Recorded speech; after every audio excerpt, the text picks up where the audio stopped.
walau kita tak sama. Radio Republik Indonesia, kita Indonesia sesungguhnya.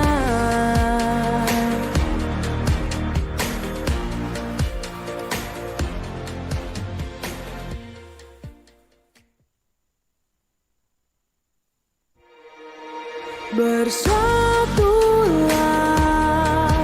Indonesia, jangan pernah terpecah belah. Walau kita berbeda, walau kita tak sama. Radio Republik Indonesia, kita Indonesia sesungguhnya.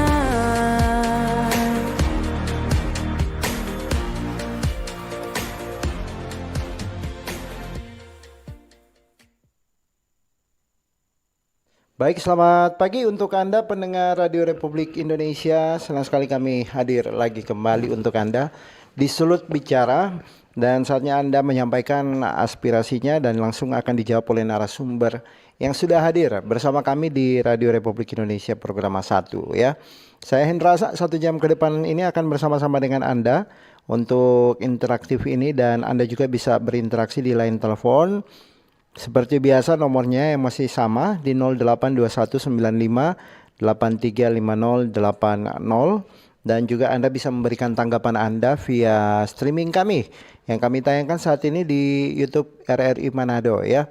Anda bisa mencari channelnya RRI ini, bisa langsung cari RRI Manado, ada tanda merah di situ live. Anda bisa klik dan di situ Anda bisa melihat Sulut Bicara yang sementara ditayangkan di streaming YouTube ya. 1 jam ke depan ini Anda akan bersama dengan narasumber pemerhati lingkungan akademisi dari Unsrat, Insinyur Joni S. Tasirin, MSCF, PhD. Selamat pagi, Pak. Selamat pagi. Ya, dan juga ada dari Dinas Kehutanan ya, yang hadir Kepala Dinas Kehutanan Daerah Provinsi Sulawesi Utara, ada Bapak Rainer Niko Dondokambe, Eshut, MAP. Selamat pagi, Pak Rainer.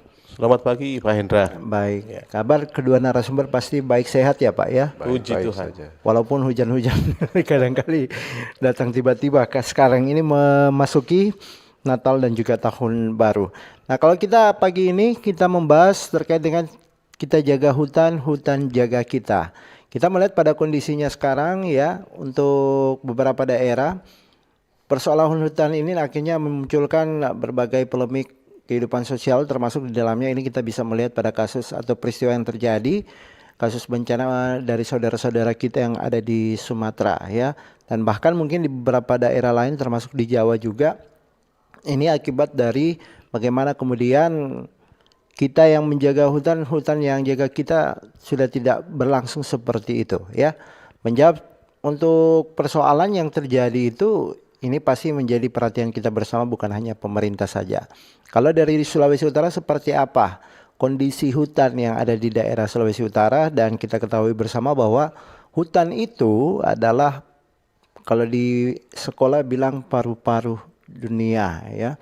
Jadi artinya ini juga sumber penghidupan kita, dan ini juga akan mempengaruhi kalau kita ya tidak menjaganya, pasti akan terjadi yang namanya keganasan terhadap hutan ini. Dampaknya atau efeknya yaitu ya pasti akan terjadi yang namanya bencana. Saya ke Pak Kadis. Pak Kadis, kondisi hutan di Sulawesi Utara seperti apa dulu ini? Apalagi kita melihat sekarang BMKG selalu menyampaikan terkait dengan informasi cuaca ekstrim. Dan ini bukan hanya persoalannya untuk pemukiman saja, tapi kita melihat pada kondisi lingkungan dulu begitu. Silakan Pak. Baik, terima kasih Pak Hendra. Mungkin pertama-tama kita satukan persepsi dulu. Iya, iya. Ya. Karena hutan dengan kawasan hutan agak beda. Oh iya. Ya. Jadi saya jelaskan dulu ini. Kawasan hutan menurut undang-undang adalah kawasan yang ditunjuk oleh pemerintah, ditetapkan oleh pemerintah sebagai kawasan hutan tetap. Nah, baik dia kondisinya ada tutupan pohonnya maupun dia dalam bentuk alang-alang seperti itu.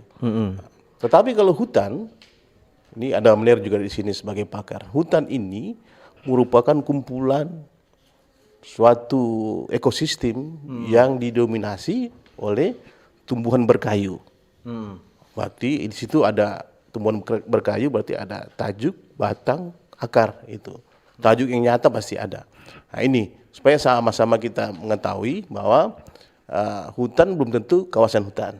Nah, tetapi di Sulawesi Utara sesuai dengan undang-undang berdasarkan Permen LHK, Permen Kehutanan, Menteri Kehutanan nomor 734 tahun 2014, Sulawesi Utara itu ditetapkan kurang lebih 764.000 sekian hektar yang menjadi kawasan hutan yang ditunjuk oleh pemerintah. Itu di luar yang saya bilang tadi. Berarti di situ juga mungkin ada hutan masyarakat, tapi bukan kawasan hutan. Nah, untuk kondisinya sendiri, memang kita tahu bahwa kebutuhan akan lahan, termasuk permasalahan tenurial, permasalahan lahan, ya, pengakuan dari masyarakat, termasuk juga kegiatan-kegiatan ilegal di dalam kawasan ini banyak sekali menyebabkan degradasi lahan, khususnya kawasan hutan. Ya, berdasarkan informasi khusus untuk penutupan lahan hutan dari data statistik kehutanan memang luar biasa. Untuk kawasan hutan produksi dari total luas penutupan lahan 145.000 hektar ini, luas deforestasi ini kurang lebih 69.700 hektar. Berarti memang ini ada terjadi tindakan-tindakan atau pengalihan lahan atau fungsi-fungsi hutan produksi yang ada di Sulawesi Utara. Jadi ini kira-kira gambaran seperti itu yang kita boleh dapatkan. Mungkin kalau saya bisa menambahkan begini Pak, kita melihat pada hutan ini ya, kategorinya sudah ada, bagaimana masyarakat bisa memperhatikan atau kondisinya ini kan kita ketahui bersama, ada hutan mangrove, ada hutan lindung, itu dibagi dari beberapa perspektif begitu ya. Itu yang bisa dipahami dulu kepada masyarakat terkait dengan ini kawasan-kawasan hutan seperti ini. Ya. Jadi untuk kawasan hutan yang saya sebutkan tadi, kawasan hutan negara yang ditunjuk oleh pemerintah seluas 764.000 sekian hektar tadi, itu terbagi atas 5 fungsi. Pertama fungsi konservasi. Iya. Nah, kemudian ada fungsi lindung, kemudian ada fungsi produksi, ada fungsi produksi terbatas dan fungsi produksi yang dapat dikonversi. Ini menjadi fungsi kawasan hutan yang ditunjuk dan diberikan kewenangannya oleh pemerintah pusat untuk kita jaga di daerah. Seperti itu. Kalau di hutan lindung misalnya Pak, kalau bisa dicontohkan di Sulawesi Utara di mana-mana saja itu Pak? Kalau sebaran kawasan 764.000 ini bukan cuma di daratan Pulau Sulawesi Utara, tapi sampai di kepulauan. Dari Talaut, iya. Talaut termasuk juga ada hutan lindung dan hutan konservasi. Demikian juga di Sangihe, demikian juga di Sitaro. Begitu juga dengan Pulau Besar Sulawesi di Sulawesi Utara, dari Minahasa Utara sampai Bola Mongondo Utara, Bola Mongondo Selatan. Ini tersebar luas di daerah daratan ini. Itu masuk hutan lindung dan juga konservasi. Ya, ada 5 fungsi di situ. Nah, ada beberapa kabupaten kota juga yang tidak ada fungsi konservasi, ada juga tidak masuk produksi seperti itu. Kalau di Manado misalnya Pak? Kalau di wilayah Manado ini karena dia kota, ada satu kawasan hutan yang menjadi tanggung jawab dari pemerintah provinsi, yaitu konservasi. Tahura Gunung Tumpah, Haveworang yang ada di Molas ke sana Molas. ya. Ya Bunaken sana. Ini karena berada dalam dua wilayah kabupaten sehingga tanggung jawabnya ke pemerintah provinsi. Kurang lebih 240 hektar yang wilayah konservasi Taman Hutan Raya Gunung Tumpah ini, 56 hektarnya ini menjadi wilayah Minahasa Utara. Sisanya masuk di Manado. Jadi di Manado ada fungsi hutan konservasi, Tahura tadi, termasuk juga hutan lindung mangrove yang sebagian kecil ada di wilayah Molas juga di situ. Oke, di Bunaken sana ya, di Tidak di Kecamatan Bunaken tapi saja. di daratannya. Oh, di daratan. Kalau di Bunaken itu menjadi kewenangan pemerintah pusat karena Taman Nasional Bunaken. Oke. Nah, seperti itu. Baik. Saya ke akademisi. Pak, ini melihat dari apa yang dikatakan oleh Pak Kadis ya. Ini semua ada 5 fungsi yang harus dipertahankan juga ini ternyata. Kalau di Sulawesi Utara kondisinya kalau Anda melihat selaku akademisi seperti apa yang sekarang ini kondisi hutan kita dari 5 fungsi ini?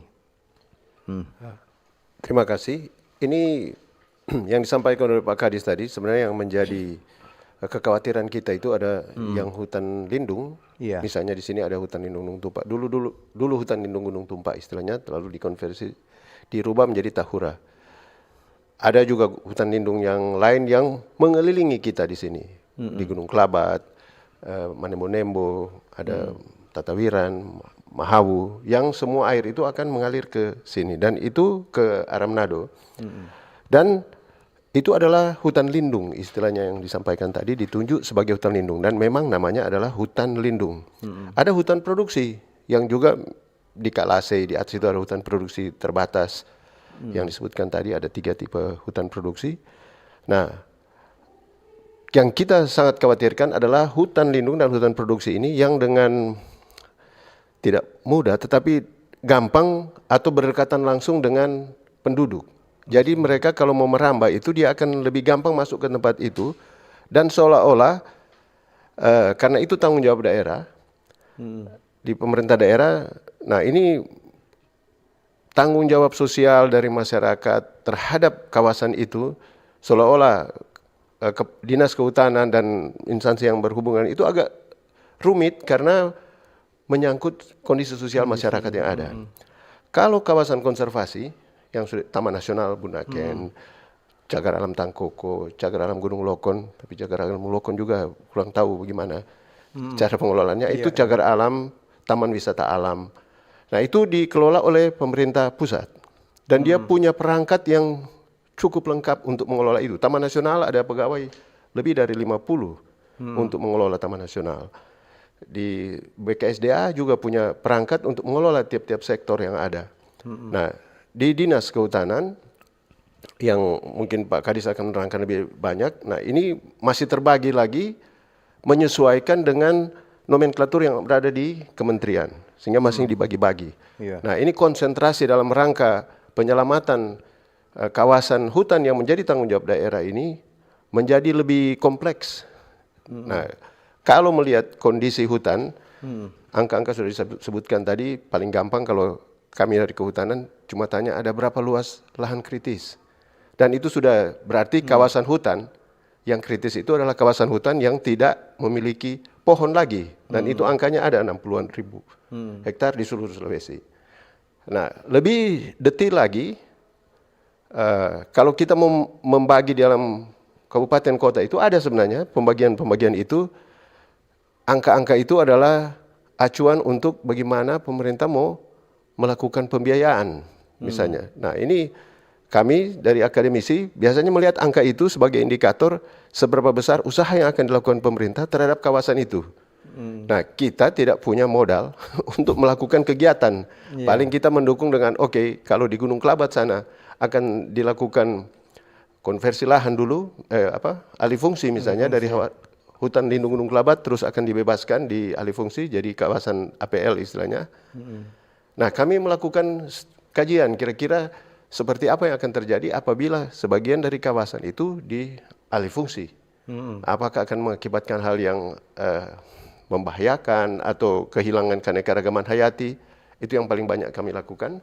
Sekarang saja ada yang sementara penelitian tentang keanekaragaman hayati di Gunung Kelabat.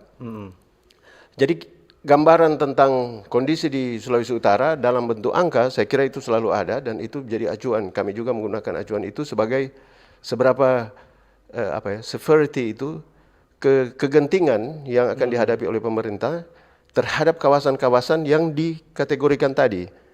Simplistik 5 kawasan tadi walaupun kawasan konservasi masih ada Cagar Alam, Taman Wisata Alam, Tahura, Taman Nasional, dan seterusnya itu yang 5 tadi yang kira-kira menjadi dengan mudah ada perbedaan salah pengertian itu orang Pak Kadis di masyarakat. Tangkoko misalnya disebut hutan lindung. Nah, itu bukan hutan lindung dalam kategori pengelolaan kawasan. Dia adalah kawasan konservasi. Dikelola oleh pemerintah kementerian. Hutan lindung, nah ini hutan lindung dikelola oleh di Dinas Kehutanan Daerah. Walaupun kalau seandainya ada pemanfaatan mungkin akan lari ke menteri juga karena penetapannya ada di menteri. Kira-kira. Ini mengenai kewenangan ini yang sekarang juga menjadi salah satu saya sendiri membingungkan sebenarnya ya. Ini hutan lindung seperti yang dikatakan tadi di Tangkoko itu saja, bahkan di Nani Wartabone ya, di Bola Mongondo juga. Saya tidak tahu ini kawasan lindung atau apa, soalnya di situ juga ada keanekaragaman hayati kalau tidak salah burung maleo di sana ya. Itu tumbuh di sana ya, berkembang juga di sana dan hampir punah. Dan di situ masuk ke dalam kawasan hutan. Saya bingung juga itu konservasi atau hutan lindung di sana. Mungkin dijelaskan tapi juga. Kawasan lindung nomenklatur lain lagi, itu masuk di PU lagi. Kawasan lindung, kawasan budidaya, itu nomenklatur lain lagi di PU. Jadi istilah ini harus dipahami ya dari masyarakat terkait dengan kondisi hutan kita, bagaimana fungsi-fungsinya dan siapa yang berkewenangan di dalamnya. Berarti kita di sini masih kurang dong Pak ya, bukan cuma dari Dinas Kehutanan, seharusnya dari BKSD atau apa gitu ya. Baik, tapi kami akan mencoba nanti mengundang untuk instansi terkait lainnya terkait dengan hutan. Nah, kalau kita berbicara tentang hutan, ini kita berkaca pada pengalaman sebelumnya ya. Di tahun 2014, Sulawesi Utara khususnya Manado dilanda banjir bandang. Bahkan di beberapa lokasi yang ada di Sulawesi Utara terjadi yang namanya longsor dan lain sebagainya. Akhirnya orang berpikiran konotasinya ini gara-gara hutan.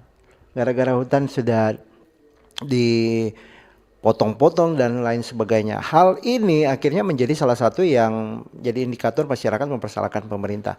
Bisa diterangkan Pak, kalau kita melihat pada kondisi sekarang apalagi di Sumatera sana kan orang ada yang mungkin korporasinya bergeming bahwa itu bukan karena hutan, karena memang kondisinya seperti itu. Tapi kenyataannya masyarakat melihat ini yang datang kayu-kayu besar, bukan karena patah tapi memang karena dipotong-potong. Kondisinya seperti apa nih Pak hutan kita? Apakah hampir sama dengan yang ada di Sumatera sana untuk kondisinya? Apalagi kita melihat pada kewenangan, mungkin Bapak Dinas Kehutanan ya untuk kewenangan Bapak sampai sini, tapi untuk korporasinya itu dari instansi lainnya, begitu Pak. Baik. Kita memang harus memahami terkait permasalahan hutan ini, ya apalagi ketika bencana yang barusan terjadi di Sumatera ini, hampir semua pasti akan menyalahkan instansi teknis atau kementerian teknis terkait pengelolaan hutan ini. Beda ketika kita ada di Sumatera, di Kalimantan, termasuk juga ketika kita berada di Sulawesi Utara. Untuk di Sumatera mungkin terkait perizinan pemanfaatan hutan, perizinan berusaha pemanfaatan hutan, termasuk juga perizinan pinjam pakai yang dulu pinjam pakai istilahnya untuk kawasan untuk pertambangan, ini luasannya sangat jauh berbeda. Di Sulawesi Utara mungkin untuk persetujuan penggunaan kawasan hutan untuk hutan tanaman ini tidak ada. Hutan tanaman dulu sama dengan istilahnya Pak John, Pak Hendra, HTI, hutan tanaman industri. Di Sumatera itu luas sekali. Tapi di Sulawesi Utara mungkin HTI terkait hutan tanaman tidak ada. Ya, hutan tanaman khusus jabon, khusus untuk pulp itu kayaknya tidak ada. Tidak ada izin yang dikeluarkan. Nah, ketika terjadi bencana di Manado waktu itu 2014, memang kita juga tidak bisa menyalahkan serta-merta itu karena kondisi hutan, tapi memang ketika iklim itu cepat berubah akibat deforestasi, itu pengaruhnya ada pengaruh yang saling berpengaruh. Termasuk juga siklon yang terjadi, ada bibit-bibit siklon tropis yang terjadi di Filipina, ini termasuk juga penyebab yang terjadinya curah hujan berlebih yang di Sumatera hingga terjadi banjir. Kita juga harus mitigasi di sini. Tetapi memang kondisi di Sumatera, di Kalimantan ya di Jawa ini berbeda dengan kita. Justru karena kita khawatir karena Sulawesi Utara ini punya topografi yang berbeda dengan mereka, topografi lapangan. Di Sulawesi Utara itu lebih berbahaya karena hampir rata-rata kawasan hutan ini di Sulawesi Utara ini slope-nya, kemiringan kelerengannya itu di atas 20%. Berarti mulai dari landai sampai dengan curam. Tapi paling banyak curam karena sini banyak pegunungan. Nah, ini kita paling khawatir benar, mungkin dari studi benar nanti bisa dipelajari juga ketika terjadi siklon hingga menyebabkan curah hujan berlebih, lama hari hujan berlebih, ini akan menyebabkan mungkin saja terjadi runoff. Runoff ini kecepatan aliran permukaan yang jatuh dari hulu, dari hutan, dari gunung ini, kalau tidak ada tanaman, tumbuhan di situ yang menghalangi, ini akan menyebabkan banjir bandang seperti terjadi di Sumatera. Nah, ini jangan sampai kita berdoa di Sulawesi Utara mudah-mudahan terhindar dari hal seperti itu. Tapi paling tidak mitigasi kami sudah lakukan atas perintah pimpinan Bapak Gubernur, kegiatan-kegiatan patroli, pengamanan hutan, termasuk kegiatan reboisasi RHL, ini kita lakukan. Baik, kasus illegal logging ini menjadi salah satu yang menjadi perhatian begitu ya. Kita melihat pada kondisi, saya juga pernah bertugas di Bolang Mongondo Pak, jadi sedikit pernah ke Nani Wartabone, ke tempat yang Burung Maleo, tapi juga pernah mengikuti operasi dari pihak kejaksaan maupun dari kehutanan di Maelang ya, di Maelang Bolang Mongondo, dan ternyata masih ada juga yang sifatnya melakukan pembalakan hutan dengan tidak berdasar sesuai dengan apa yang Bapak katakan tadi mekanismenya. Bagaimana Pak? Apakah benar-benar di Sulawesi Utara ini salah satu yang menjadi indikator untuk masyarakat, perusahaan begitu melihat pada potensi hutan kita yang ada di Sulawesi Utara? Karena kalau dilihat kayu dan lain sebagainya itu ternyata masih ditemukan untuk artinya secara ilegal begitu, illegal loggingnya. Baik, mungkin saya akan menjelaskan dulu awal terkait kewenangan. Supaya kita jangan melangkah jauh terkait kewenangan dari pemerintah daerah. Iya. Jadi ketika Undang-Undang 23 muncul tahun 2014 tentang pemerintah daerah, kita sudah dibagi kewenangannya. Untuk kawasan konservasi, Nani Wartabone, termasuk Tangkoko, ini menjadi kewenangan dari pemerintah pusat untuk pengolahan termasuk pengamanannya. Pemerintah pusat lebih tepatnya apa nih Pak? Kementerian Kehutanan. Kementerian Kehutanan. Baik. Jadi tugas konkuren, tugas pembagian tugas dari pemerintah pusat ke daerah hanya sebatas di kawasan hutan lindung, hutan produksi, dan hutan produksi terbatas serta yang dapat dikonversi. Ini pembagiannya supaya nanti masyarakat juga paham. Jangan nanti umpamanya ada kasus di sana dan di Wartabone contohnya. Nah, ini kenapa kok kehutanan daerah tidak muncul? Tapi bukan berarti kita tinggal diam. Ini kolaborasi juga kita lakukan. Ya, seperti itu. Nah, terkait potensi sumber daya hutan yang ada di Sulawesi Utara, memang kita harus tahu bahwa hutan ini untuk kemaslahatan masyarakat. Tapi kita juga harus tahu bahwa hutan ini menyediakan potensi ekonomi bagi negara, termasuk juga potensi konservasi dan tentunya sosial budaya. Karena di satu sisi pemanfaatan hutan ini harus kita jaga, kita kelola dengan bijak. Sulawesi Utara untuk potensi kayu saya kira beda dengan daerah lain, ya, karena luasannya mungkin termasuk juga sebaran jenis-jenis kayu yang mungkin dibutuhkan atau diekspor itu berbeda dengan di daerah lain. Tetapi potensi itu masih ada, masih ada. Mungkin mereka sekarang kurang tertarik dengan kayu, karena sekarang kan banyak substitusi dengan aluminium. Tapi ada potensi yang luar biasa terkandung di dalamnya, ini menjadi tantangan. Apa itu? Yaitu termasuk mineral di dalamnya, wilayah kawasan hutan. Nah, ini menjadi tantangan tersendiri buat kami pemerintah Sulawesi Utara, khususnya untuk Dinas Kehutanan. Baik. Saya ke Mner, ini tadi sudah dijelaskan panjang lebar terkait dengan kewenangan-kewenangan ini. Yang seharusnya seperti apa juga yang harus dipahami masyarakat kalau kita berbicara tentang hutan jaga kita ini. Kan artinya Tadi kalau memang ada yang sifatnya ya main potong-potong liar dan lain sebagainya, akhirnya merugikan kita sendiri begitu ya. Itu juga ternyata sumber ekonomi negara kita. Melihatnya seperti apa? Kalau tadi berbicara tentang kewenangan dan itu pakem istilahnya. Pakem, oke. Kadis saja tidak bisa melangkap melebihi kewenangan yang sudah diatur oleh peraturan perundangan yang ada. Saya akan mendekati dari ekologinya sebagai apa yang kami dalami selalu.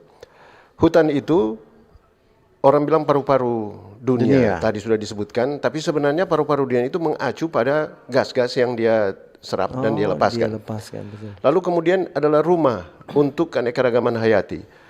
Di dalam banyak penyampaian itu dibilang dengan jutaan spesies. Kita tidak perlu bicara untuk Sulawesi, kita bicara burung saja kita ada 300-an spesies, bukan individu ya. Mamalia mungkin ada sekitar 100-an, 120-an mamalia. Nah, kita mengacu saja ke situ, kita bisa melihat bahwa keberadaan jenis-jenis ini atau pohon kita yang sempat kami identifikasi, jenis pohon yang berkayu itu ada 300-an spesies. Tumbuh-tumbuhan total ada sekitar 1.800-an spesies. Jadi komposisi yang ada ini itu yang saya sebut pakem menurut pandangan ekologi. Karena kalau ada satu yang hilang, maka akan terganggu rantai kehidupan yang ada di sini. Jadi di bagian tertentu dari suatu area kalau orang tebang dan dia terganggu keseimbangan ekologi, maka perkembangan dari kawasan itu akan terganggu juga. Nah, fungsi yang paling kita harapkan sudah diungkapkan tadi adalah bagaimana hutan itu mampu menjadi paru-paru, tapi juga menjadi regulator untuk hidrologi air yang ada. Kalau kita tidak menjaga ini keseimbangan jenis ini, maka dia akan terganggu. Nah, kami di Sulawesi, saya secara khusus banyak mendalami tentang keanekaragaman hayati ini. Saya melihat jenis-jenis yang ada untuk penghijauan misalnya atau reboisasi, dua hal yang berbeda sebenarnya. Di kawasan hutan maupun di luar kawasan hutan, kita supaya cepat, kita tanam cepat tumbuh, dia seragam. Tapi kita masih bersyukur bahwa kita masih punya hutan-hutan yang terpelihara di dalam yang memiliki keanekaragaman hayati, sumber genetik yang masih ada. Tadi Pak Kadis sudah sebutkan juga, kita masih memiliki itu. Kayu-kayu di Sulawesi Utara, di Sulawesi secara keseluruhan juga jarang terdaftar sebagai kayu komersial, terdaftar di kayu-kayu yang diperdagangkan. Disebut saja jenis hutan rimba, jenis rimba campuran. Kalau di Sumatera dan Kalimantan, so jelas jenis. Kalau kita dicampur, padahal setiap jenis itu punya keunikan, keawetan, kekuatan tersendiri. Kita sebut cempaka, nantuk, nyato biasa orang bilang. Jabon misalnya. Ada cukup banyak. Kita bisa daftar jenis-jenisnya. Nah, ini sangat unik yang ada di sini dan masih ada di hutan-hutan yang ada di bagian pedalaman lah begitu. Kebetulan ada kawasan konservasi misalnya Taman Nasional yang dikelola oleh pusat. Orang masih ada tangkoko. Masuk di antara dua saudara dengan tangkoko itu masih ada ditemukan. Bahkan di Lembek itu, di pulau-pulau ada kayu-kayu hitam yang endemik di tempat ini masih bisa ditemukan. Nah, ini harga yang kita miliki, tapi orang belum sanggup untuk memperbanyak dia dengan secara masif begitu misalnya untuk supaya keanekaragaman ini tidak mati ya, tidak tapi hilang, tetap ada. Bertumbuh terus. Nah, ya. cara yang paling gampang, strategi yang paling gampang adalah agar supaya orang jangan merusak hutan itu. Biarkan dia alami seperti itu, di Tomohon dari Mahawu turun ke bawah, Masarang ada beberapa jenis-jenis yang sudah ratusan tahun tidak ditemukan, kami temukan ada di sana. Di Lokon, Tatawiran turun itu ada. Nah, jangan sampai misalnya pertambangan atau apa terus merusak kawasan-kawasan yang sudah dialokasikan. Nah, kita bersyukur pemerintah sudah menetapkan tadi kawasan yang ditetapkan sebagai kawasan hutan daerah. Kawasan konservasi ya sudah kita pelihara sudah itu. Nggak terlalu besar sebenarnya. Iya. Kalau menurut kami ya itu kawasan konservasi ada Lokon, Tangkoko itu nggak terlalu besar. Walaupun sebenarnya kalau Tangkoko mencakup hampir lebih dari setengah dari kota Bitung, tapi dia Gunung Kelabat, tapi dia status hutan lindung. Hutan lindung artinya Pak Kadis ini bertanggung jawab. Punya kewenangan. Punya kewenangan. Mangrove, kita lagi buat pusat informasi mangrove dunia di sini. Mangrove juga itu ada yang ditetapkan sebagai hutan lindung. Iya. Ditetapkan hutan lindung Likupang itu baru. Itu hutan lindung berarti. Tapi ada kawasan mangrove yang baik dengan berdasarkan hukum dia jadi lindung karena ada jenis yang dilindungi yang ada di situ yang belum ditetapkan kawasannya. Nah ini pengelolaan ini ya perlu waktu tentu, tidak serta merta hutan lindung besok Pak Kadis langsung instruksikan kasih nama semua ini hutan mangrove misalnya. Dan mangrove sudah terhitung daratan sekarang dalam perhitungan. Bukan masuk kawasan lagi Pak, hutan. Darat. Bukan, kalau kawasan hutan mesti ditetapkan oleh menteri sebagai kawasan hutan. Kalau tidak dia masuk di APL istilahnya, area perkebunan lain. Walaupun fungsi dan jenis yang ada di situ adalah patut dilindungi, tapi menteri belum atau UPT yang berwenang untuk itu belum menetapkan itu sebagai kawasan lindung. Nah dia belum masuk dalam kawasan lindung. Ada cukup banyak hutan mangrove yang belum masuk di kawasan lindung. Di Sulawesi Utara ya? Di Sulawesi Utara. Tapi masyarakat sudah di pendekatan mereka tahu yang boleh bongkar ini hutan lindung. Jadi ada beberapa LSM yang berhubungan dengan kami, mereka melakukan program-program itu agar supaya mangrove itu tidak dirusak. Nah, tapi itu mangrove kok di pinggir laut, beda tuh dengan yang di daratan. Betul, baik. Untuk Anda pendengar sudah bisa bergabung bersama kami di menit ke-30 ini, dan Anda bisa menghubungi line telepon yang kami siapkan di 082195835080, dan Anda sudah bisa memahami ya hutan yang ada di Sulawesi Utara seperti apa, kewenangannya seperti apa. Kalaupun memang diajak untuk bersama-sama melindungi, ya pasti Anda pasti akan melindunginya. Tetapi bagaimana kemudian cara-cara yang harus lebih tepatnya melakukannya supaya kita benar-benar terkontrol dan mengontrol hutan juga dengan baik. Kami akan kembali untuk Anda selepas kita akan ikuti komersial break berikut ini. Kanal informasi dan inspirasi Terus Satu.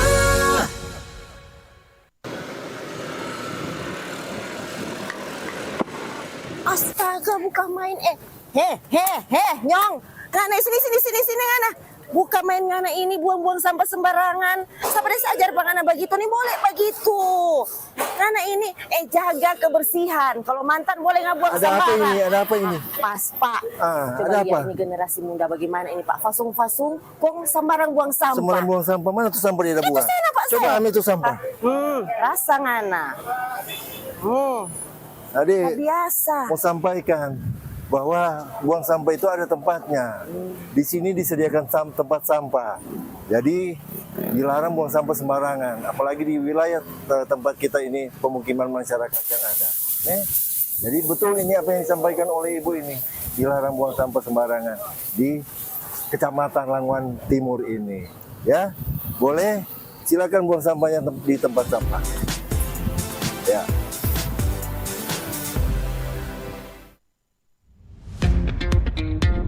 Selamat datang di era digital baru. RRI News kini hadir di genggaman Anda dengan aplikasi mobile terbaru. Temukan berita online terkini, cepat, dan terpercaya langsung dari perangkat Anda dengan fitur pembaruan berita real time dari aplikasi mobile RRI News. Anda tak akan pernah ketinggalan informasi. Nikmati kemudahan akses berita nasional dan internasional, berita terpopuler, dan video berita terbaru kapan saja dan di mana saja. Dilengkapi dengan teknologi terkini, aplikasi mobile RRI News memberikan pengalaman membaca yang lebih baik. Dapatkan notifikasi berita penting langsung di layar ponsel Anda. Jelajahi kategori berita yang Anda minati, mulai dari politik, ekonomi, budaya, hingga olahraga. Anda juga bisa berbagi berita penting kepada teman dan keluarga melalui media sosial dan aplikasi pesan, menjaga Anda tetap terhubung dengan dunia di sekitar Anda. Memiliki jaringan lebih dari 80 microsite tersebar dari Sabang sampai Merauke, serta memiliki tren pembaca yang semakin meningkat. RRI News menghadirkan liputan berita terlengkap dan terkini dari seluruh Indonesia. Unduh sekarang di Google Play dan App Store aplikasi mobile RRI News, membawa dunia ke dalam genggaman Anda. Aplikasi mobile RRI News, berita terkini dan terpercaya dalam genggaman Anda.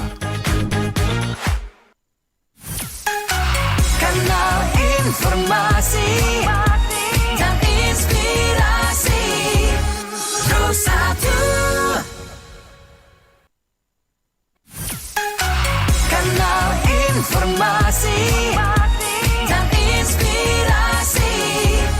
Terus satu. Anda masih mengikuti untuk Sulut Bicara. Kita masih membahas terkait dengan kita jaga hutan-hutan, jaga kita.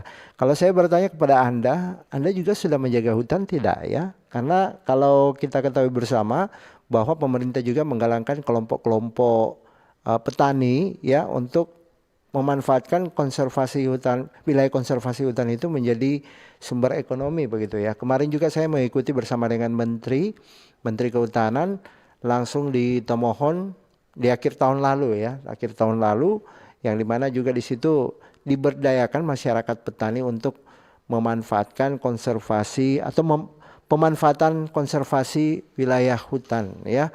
Dan ini juga salah satu akhirnya bisa memberi dampak ekonomi, artinya mereka sudah menjaga hutan dengan baik. Seperti itu Pak. Atau ada lagi yang perlu ditingkatkan. Kalau di sana kan pohon-pohon seho atau pohon enau ya, kalau bahasa Indonesianya. Mungkin saya perlu jelaskan ini terkait yang disampaikan tadi. Ya, pemerintah dalam hal ini Kementerian Kehutanan termasuk pemerintah provinsi melalui Pak Gubernur Bapak Mayor Jenderal TNI Purnawirawan Yulis Silvanus SE mendukung program dari Bapak Presiden Asta Cita. Asta Cita. Ya, terutama untuk ketahanan pangan, energi dan air. Ini yang paling penting. Yang penjabarannya melalui visi dan misi dari Bapak Gubernur Sulawesi Utara. Ya, visinya tentu jelas, ya. Sulawesi Utara maju, sejahtera dan berkelanjutan. Dan ini yang mengena di visi kelima, ya, ketahanan pangan, energi dan air yang berkelanjutan. Untuk mendukung itu, pemerintah Sulawesi Utara dalam hal ini Dinas Kehutanan melaksanakan program kegiatan membantu pemerintah pusat, Kementerian Kehutanan untuk menjalankan program perhutanan sosial. Jadi yang disampaikan benar tadi. Cuma pengertiannya masyarakat yang sudah terlanjur berada di dalam kawasan hutan lindung, hutan produksi yang sudah ditetapkan oleh negara dikasih kesempatan dilegalkan mereka, tapi kita harus survei dan kita juga harus ambil data berapa luasan yang sudah dikuasai. Dibentuklah kelompok tani.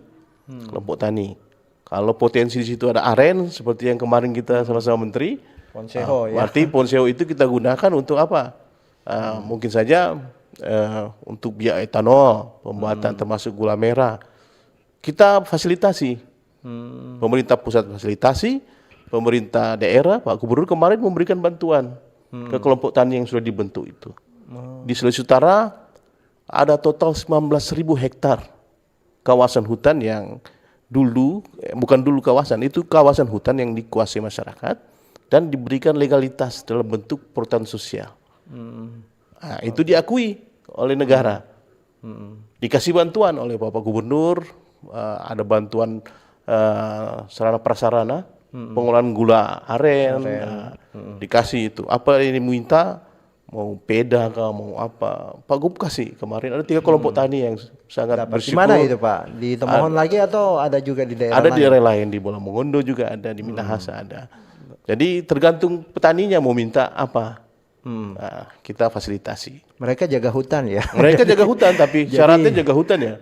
Seperti itu. Jadi jangan sampai akhirnya Anda juga yang melihatnya memikirkan oh mereka merusak hutan padahal mereka ada lisensinya Pak, sertifikasinya Ada atau sertifikatnya, sertifikat hijau, biru ya. Nah, sertifikat dari pertanahan. Oh, 35 tahun dapat diperpanjang. baik. Sudah ada yang bergabung di line WhatsApp, James Tombatu, hutan lindung masih banyak petani menebang pohon yang dilarang Gunung apa ini? Pilar. Gunung Pilar, kilometer 5 jalan sudah sangat rawan. Di daerah Tombatu ya. Mungkin Bapak sedikit tahu ya kalau daerah Tombatu. Dan di sini ada Cliff Liminsel, kalau pemerintah daerah tidak menggubris langsung ke pusat terkait dengan aduan lain regulasi penebangan pohon, banyak aduan masyarakat jarang direspon. Oke. Dari Heri di Tateli katanya alih fungsi lahan harus ditinjau kembali, belajar dari bencana yang terjadi. Masyarakat menuntut implementasi di lapangan, bukan hanya statement wisata di atas gunung mengorbankan resapan air untuk perumahan dan drainase ya. Baik. Terima kasih. Ada juga ini Arif, katanya pembalakan liar, stop deforestasi ya. Berlebihan, stop juga pertambangan ilegal. Izin Pak Kadis, mungkin untuk menjaga hutan boleh dilibatkan masyarakat adat sekitar hutan dan LSM lingkungan seperti Walhi. Baik. Itu yang menjadi pertanyaan-pertanyaan, dan untuk line telepon bagaimana? Silakan. Oh, belum. Jadi saya ke Pak James di Tombatu dulu, Pak Kadis atau Pak Ner yang akan menjawab ini terkait dengan ini masih banyak petani menebang pohon yang dilarang. Gunung Pilar kilometer 5 jalan sudah sangat rawan katanya. Oh, Pak Kadis silakan Pak. Ya, saya coba menjawab ini Pak James di Tombatu. Terima kasih pertama-tama saya sampaikan terima kasih ke Pak James karena sudah menjadi mata telinga dinas pemerintah daerah. Iya. Karena memang terus terang saya punya staf dinas kehutanan itu ada 529 orang. 101-nya polhut dengan luasan 764.000 hektar yang ada di Sulawesi Utara untuk kawasan hutan. Berarti kita tidak efektif di situ. Harusnya satu polhut 500 hektar paling tidak. Nah, tetapi karena ini tanggung jawab untuk pengawasan, khususnya untuk hutan ini bukan cuma menjadi tanggung jawab pemerintah provinsi, tetapi juga menjadi tanggung jawab masyarakat. Termasuk Pak James sudah menginformasikan hal ini. Ini akan disikapi berarti. Kami ya, Pak, akan sikapi ini. Memang khusus di Tombatu, kalau katanya hutan lindung kita harus ada pembuktian. Kami akan coba nanti teman-teman di KPH unit 5 nanti orang akan ke lapangan tentunya untuk membuktikan bahwa itu lokasi itu masuk dalam kawasan hutan negara. Oke. Terima kasih Pak James atas responnya, nanti saya akan perintahkan staf untuk segera tindak lanjuti. Cliff Minsel katanya pemerintah daerah tidak mengubris katanya langsung ke pusat terkait adanya aduan regulasi penebangan pohon. Banyak aduan masyarakat tapi diresponnya tidak atau jarang direspon. Ini memang terkait kewenangan lagi. Pak Cliff di Minsel memang banyak teman-teman dari pengusaha-pengusaha kayu katanya begitu ya, kepengen legalkan usaha mereka. Pembuktiannya Somil apa? ya, Pak, Somil. Itu yang Pembuktiannya apa? Mereka sekarang harus punya dasar hak milik. Hak milik harus ada. Hak milik usaha itu Hak milik usaha termasuk hak milik perkebunan lokasi kayu yang ditebang. Oh. Karena usaha penebangan ini dilakukan bukan di dalam kawasan hutan, di luar kawasan hutan. Nah, ini yang menjadi masalah ketika perizinan ini bukan di dinas kehutanan. Sekarang sudah ditarik kewenangannya ke pemerintah pusat. Jadi mereka kalau mengurus izin harus ke Palu dulu. Ya. Di situ ada UPT Kementerian, Balai Perhutanan, bukan Perhutanan Sosial, Balai Kehutanan Lestari, Balai Hutan, Pengelolaan Hutan Lestari yang ada di Palu. Semua perizinan mekanismenya mereka yang atur. Ya, termasuk juga laporan-laporan itu yang menjadi masalah buat kami juga. Sehingga saya kemarin sempat protes itu. Produk kayunya di sini, lapornya ke sana, nggak ke kita. Ketika pimpinan tanya berapa produk kalau di Sulawesi Utara, baru saya juga bingung ini, datanya nggak ada. Nah, ini memang harus sinkronisasi, termasuk kolaborasi dengan pemerintah pusat supaya data-data termasuk perizinan ini dipermudah.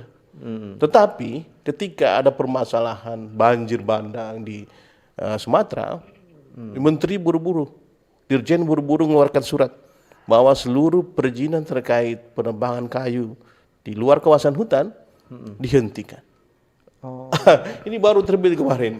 Baru ya. Baru. Ya. Baik. Ini sebagai antisipasi juga. Baik, saya ke Ner.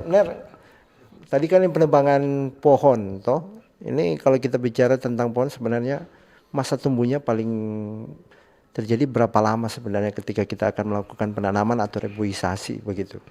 Kalau secara Penelitiannya. saya secara akademis. Pohon ada pohon cepat tumbuh, ada yang pohon dalam suksesi tua misalnya yang lebih lambat. Yang paling lambat itu bisa sampai 100 tahun baru boleh ditebang. Misalnya contohnya yang apa itu? Yang Misalnya kayu pohonnya? hitam misalnya. Oh, kayu hitam. itu yang banyak diburu itu ya berarti ya. kayu hitam tua ya, baru jabon misalnya. Itu umur 5 tahun, 7 tahun sudah bisa ditebang. Jati? Itu Kalau jati misalnya. jati juga lama, dia 30 sampai 35 tahun. Itu pun baru diameternya baru pas bisa ditebang. Kalau mau suka lebih kualitas lebih bagus, ya sampai 70 80 tahun itu kualitas jati yang bagus. Jadi pohon itu ditanam tidak langsung memberikan kayu yang bisa ditebang. Kecuali pulp ada dua, jabon dengan pohon yang pohon macis itu, nah itu cepat. Jadi kalau cuma bikin pulp ambil dari situ itu cepat. Tapi mesti diperhatikan ditanam di mana juga. Kita di sini tidak ada HTI tadi disebutkan oleh Pak Kadis, hutan tanaman industri. Tapi banyak orang yang menanam jenis-jenis yang cepat tumbuh ini. Dan ada orang yang mampu beli kendaraan, beli rumah dengan menanam kayu ini di lahan sendiri, bukan di kawasan hutan. Kebetulan Pak John mungkin kalau dia dengar yang namanya John juga yang di Kota Mobagu misalnya, dia tanam di kebun sendiri. Waktu dia panen, ya kebetulan orang perlu pulp dan perlu Kayu kah? veneer, dia ambil dari dia. Wow, lumayan dia bikin rumah, beli oto. Nah, ini jenis-jenis yang berbeda kecepatan tumbuhnya ini juga tidak hanya sekedar untuk kayunya, untuk timber, untuk bahan bangunan, tapi sebenarnya juga bisa untuk gasifikasi untuk energi misalnya. Itu bisa dikembangkan dengan jenis-jenis yang cepat tumbuh ini. Ada banyak untuk kita bahas ini, kami bisa menguraikan manfaat dari jenis-jenis cepat tumbuh yang tersedia di kita di sini dan jenis-jenis asli juga yang ada di hutan-hutan masih ada lagi selain jenis-jenis yang sudah banyak dikenal. Baik, oke. Itu dia jenis pohon atau yang menghasilkan kayu yang bisa dioptimalisasi supaya bisa juga kita pelajari dan menanamnya supaya ini memberi pengaruh yang besar juga untuk pertumbuhan tanaman khususnya di wilayah hutan. Dari Heri tadi, Pak Heri di Tateli, alih fungsi lahan harus ditinjau kembali belajar dari bencana yang terjadi. Masyarakat menuntut implementasi di lapangan bukan hanya statement wisata di atas gunung mengorbankan resapan air untuk perumahan dan drainase. Baik, dijawab Pak Kadis. Jadi Pak Heri di Tateli mungkin ini terkait permasalahan yang terjadi di Tateli ya. Tetapi saya akan menjawab secara umum saja bahwa dalam pengelolaan hutan ini kita juga harus melihat bahwa di hutan ini kita harus merubah paradigma dulu. Dulu kalau namanya hutan, bagaimana mau cari doi di hutan, berarti potong kayu. Ya toh? Sekarang juga Pak, hewan-hewan itu salah satu babi hutan yang katanya berburu. Dilarang berburu. Sekarang makanya kita harus merubah paradigma itu. Pertama, kita harus lihat di hutan itu ternyata ada jasa, ada lingkungan di situ. Ya, jasa lingkungan termasuk tadi ada potensi wisata, contohnya Pak Heri. Kita bisa dapatkan sumber pendapatan dengan mengelola hutan. Kalau hutan negara, berarti ada mekanisme perizinan. Tapi kalau hutan di luar kawasan hutan negara, bisa dikelola masyarakat. Ada potensi jasa lingkungan untuk wisata alam. Sekarang kan top selfie, lihat keindahan alam. Termasuk juga jasa lingkungan lain. Masyarakat bisa tumbuh perekonomian di situ. Ada mungkin jualan-jualan masyarakat boleh di situ. Ada souvenir bisa dibuat dan dijual kalau kita buat jasa lingkungan untuk wisata alam. Sama dengan dilakukan di beberapa kawasan hutan yang ada di Sulawesi Utara, di Gunung Tumpah maupun di Mahawu. Jadi kita ada retribusi di situ untuk cuma melihat jasa lingkungan, lihat keindahan alam. Tapi akan berdampak domino bagi masyarakat. Masyarakat boleh terlibat. Di situ mungkin ada guide di situ atau mengunjung di Gunung Kelabat, ada guide di situ bisa dilibatkan. Mereka punya tarif tersendiri. Jadi ada perekonomian di situ muncul. Seperti itu. Jadi memang hutan itu harus keluar lebih bijak dengan memperhatikan kaidah-kaidah konservasi. Itu yang paling inti.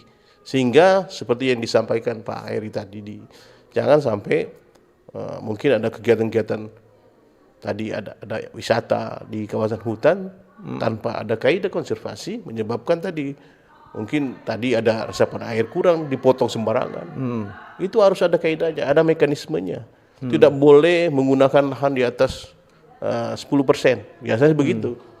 Tapi kalau mungkin saya ke alih fungsi lahan ini, Pak Heri lebih mengarahnya alih fungsi lahan ini di Sulawesi Utara memang banyak Pak sebenarnya, atau sedikit? Kalau alih fungsi hutan, saya kira itu sedikit kayaknya. Berbeda alih fungsi lahan dengan alih fungsi hutan. Alih fungsi hutan berarti hutan yang sudah ditetapkan oleh pemerintah dengan batas-batas yang jelas dirubah fungsinya. Oke, itu alih fungsi lahan ya, tadi yang ditanyakan bukan hutan. Jadi kalau hutan lain lagi, ditambah Ner. Silakan. Yang dikhawatirkan di sini adalah restoran-restoran atau tempat-tempat wisata yang ada di puncak-puncak. Dan itu ada di yang saya bisa sebutkan saat ini tempat-tempat atau yang saya bisa pikirkan semua itu ada di area penggunaan lain APL, bukan di dalam kawasan hutan.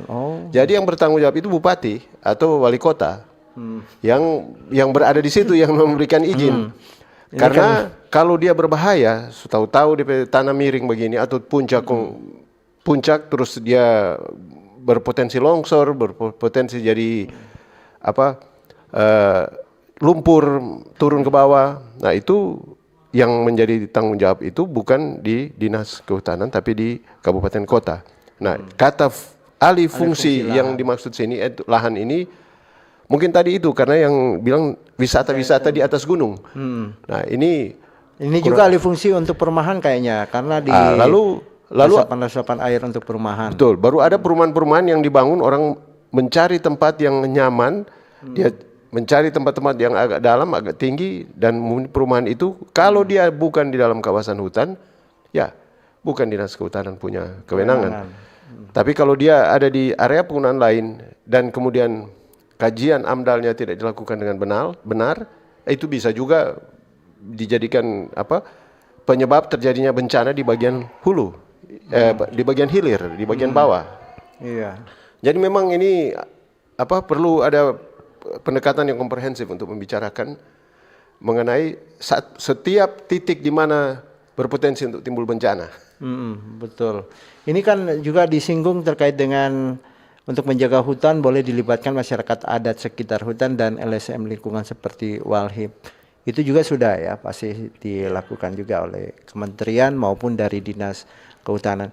Saya ke Ner, saya tertarik sekali dengan sumber kehidupan yang ada di dalam hutan itu, termasuk di dalamnya ini hewan-hewan yang biasa BKSDA juga menyampaikan kepada kami terkait dengan hewan-hewan yang hampir punah begitu.